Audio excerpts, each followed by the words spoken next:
What's going on, guys? I'm Dobry, this is Sanctuary, and that over there is an iBot who just killed a mongrel. No, I'm not. Thank you very much. So, in this video we are going to talk about a brawler build that I've been working on. So, this is the only build that I haven't done so far, pretty much. The thing is, I didn't want it to be a carbon copy of my stealth crit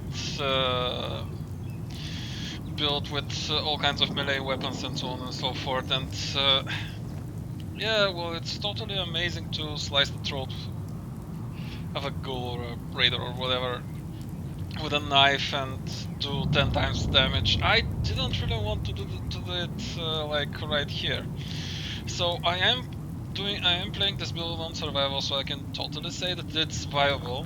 I'm on level 25 right now, and I am actually pretty pleased how it works. So I will water your mouths a bit. Look at those resistances. Well, as you probably guessed, that most of it is derived from the ballistics weave, but then again, since I am picking a rather high charisma for this build, I had all kinds of amazing gear at the start of the game, because once you start selling with high charisma, and once you start checking those great mentats, you'll be making tons of caps, and those caps can be turned into gear, which is crucial for this build, for example. And I will show you my special very quickly. Now, don't mind the pluses, so this is why I'll just go in the perk chart. So I started the game with 8 strength, made it 9 with a special book and added a hard point later, 1 perception, 3 endurance, 7 charisma, 7 intelligence, 1 agility and 1 luck. I totally decided to skip agility and luck because those are one of the things I used in my other build, the one that is for sneak critting, and quite honestly I rather envision the brawler as a true brawler, like go into their faces and kill them. And this is what I'm basing my build on, pretty much. Since I'm playing on survival, I always pick Life Giver. I never skip it. I never compromise. Now, I also use Lone Wanderer. I didn't use it the whole time. I actually picked Lone Wanderer very late in the game, because not very late, like after I was pretty much done with Piper and Preston Garvey, because I believe those are the two followers that you absolutely need to get for this build and get their perks, because come on, Preston Garvey gives you 20% more damage if you are outnumbered by, like, if you're facing 3 or more enemies.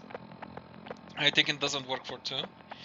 And Piper gives you double experience for discovering places and doing successful charisma checks, and since this is a charisma heavy build, it's absolutely amazing. You totally need to use it. So this is a build that's going to use rooted. As you can see, I even use strong back, but I will go into this later. We will use chems and we will use alcohol. Why is this build so good with chems and alcohol? This is what I'm going to show you something very quickly. So okay, let's leave the dead claw conflict for now, but look at the Dirty Wastelander. It does lower intelligence substantially, but how about those 6 strength points?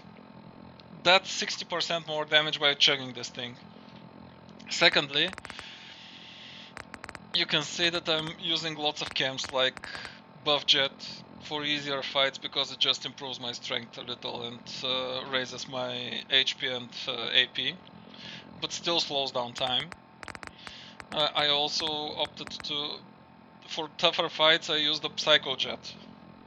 The Psycho Jet is more damage resistance, and it is generally a really good option to start with, because if you are facing a difficult fight, that 35% damage resistance, that 35 damage resistance is actually really nice, and 25% damage on top of what your melee weapon like your fist will be doing is pretty amazing. I also have psycho buffs, just in case I play a fight without the need to use jet.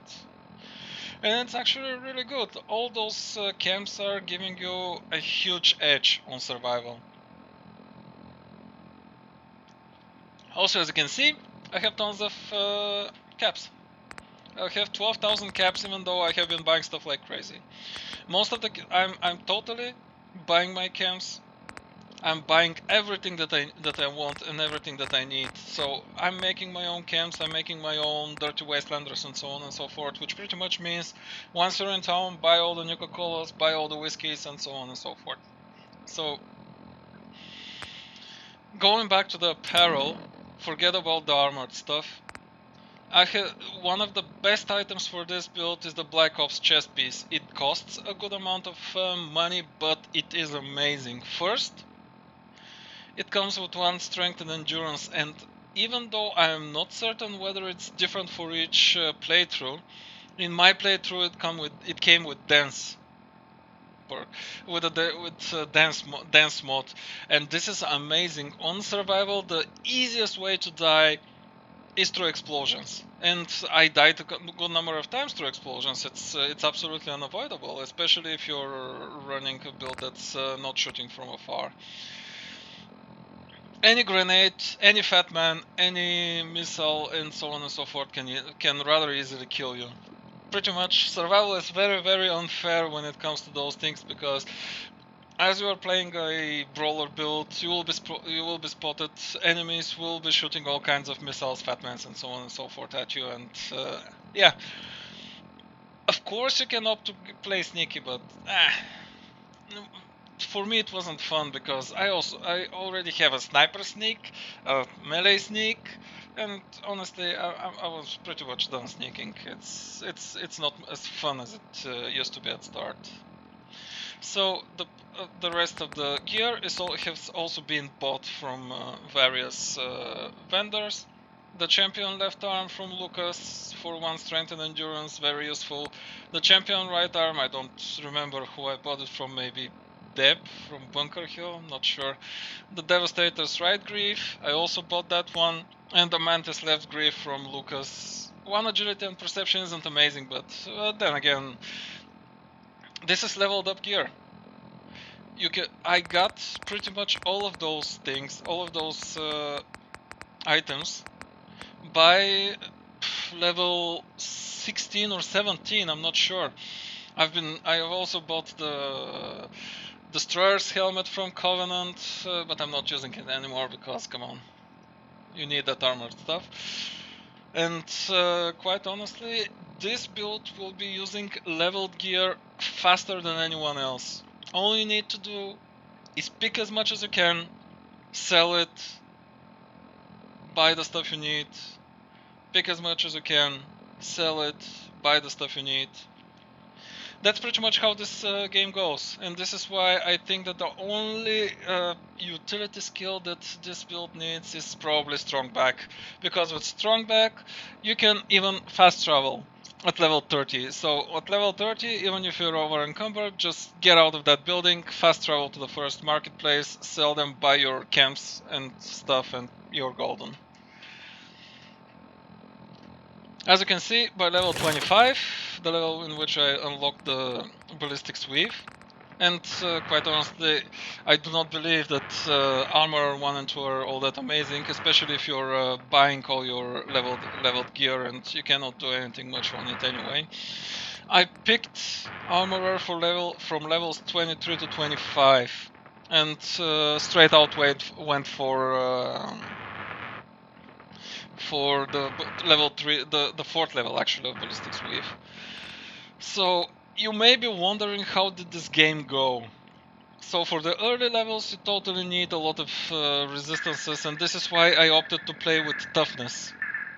I will not pick any more points after this. So how I played the game was, I quite normally went to Sanctuary. I'll build it up just the way I do it every time, which put me to a level 5, I think. Went to the Red Rocket truck stop, cleared it, went to the place where you can get your power armor, killed the raiders, got my power armor, went to the robotics disposal ground, had that bot self-destruct in order to give me some more fusion cores. And I totally admit that I've been using the power armor for a bit, not for long, really not for long, because once you grab Piper, you don't really need anything else, because the two of you are more than enough. But until I grabbed Piper, I totally used the power armor. I went my usual way through Grey Garden, went here, I even have that video. I went here, I went through this fight here above Hangman's Valley, came down to Diamond City, grabbed Piper, and after that I went to open up the Cambridge police station and used Paladin Dance to carry me through the Junk Jet mission. The one, I like to call it the Junk Jet mission because I already did that grabbing Piper and the Junk Jet video before, and quite honestly, it's pretty much the only reason why you'll do it, apart from the experience, of course. So you will totally need to grab as much experience from those things as possible, maybe some real nice loot. This is the second time I'm going on survival through this. Actually, the second.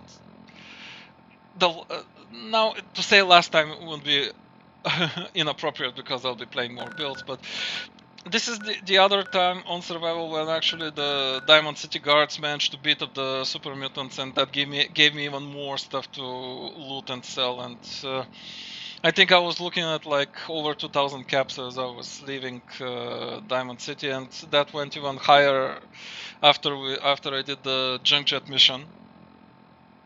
As soon as I was done with those things, I think I was like level 10, and on level 10 you already have a good supply of perks to carry you through Corvega, to carry you through some of the missions, and so on and so forth. And while I totally agree that Preston Garvey is not by far the most amazing fighter, and he tends to miss sometimes and shoots very slowly with that laser musket of his, he's still quite useful, and of course he's a mid shield for you until you get a good amount of Lone Wanderer perks going. So this is pretty much how I did it. Then again, of course, I opened up the railroad. I was extremely unlucky, and I had to save reload a couple of times until I decided to just jet my way through the thing.